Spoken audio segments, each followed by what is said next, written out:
No, pues no. No le tengo miedo, ¿eh?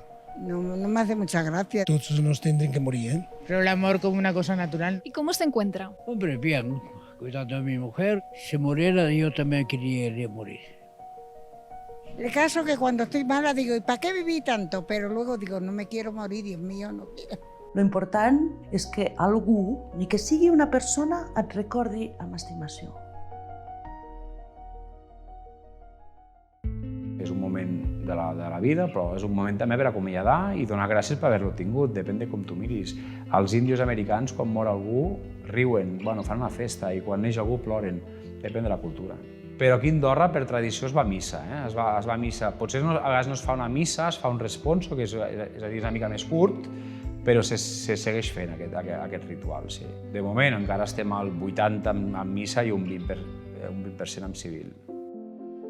No tenim un espai que puguem destinar a cerimònies civils. Moltes vegades la mateixa família que et demana un faristolet, ho fem moltes vegades a la Capella de la Plana, que és un lloc molt íntim, que després moltes vegades es fa la cremació. Amb la concessió del forn crematori estem estudiant la manera de modernitzar, d'actualitzar els espais.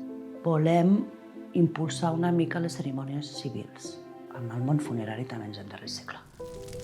Yo crematorio. Lo más simple que hay, digamos, sin dejar muchos gastos para los que vienen. Cremar totalment. Incinerar, sí. Que m'incineressin. Perquè penso, no sé, si em fotran amb un estuig o què passarà. El futur és la incineració. A l'espai que tenim al país també és el que tenim. Als cementiris no hi ha lloc.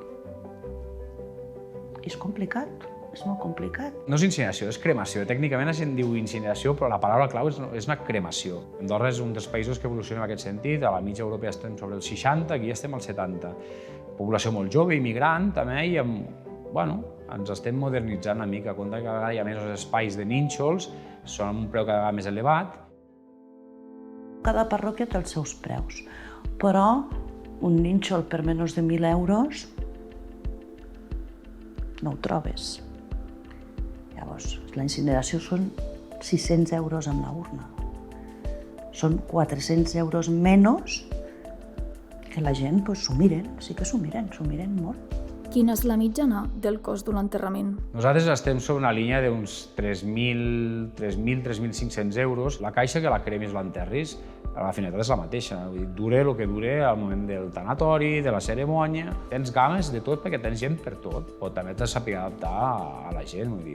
I són moments que tu has d'intentar fer-ho el més fàcil possible, que és dur, no els hi trauràs. Pots saber estar al teu puesto i deixar el moment a la família i el teu moment quan hagis d'intervenir. L'amor per mi és més que un negoci. Tinc un negoci i he de cobrir les meves despeses, però és més important el tracte a la gent, a l'ajudar en aquesta situació a la gent, perquè jo també m'agradaria que m'ajudessin si em passa. Per desgràcia, estem en una societat molt deshumanitzada i en aquests moments una miqueta de caloreta humana s'agraeix molt.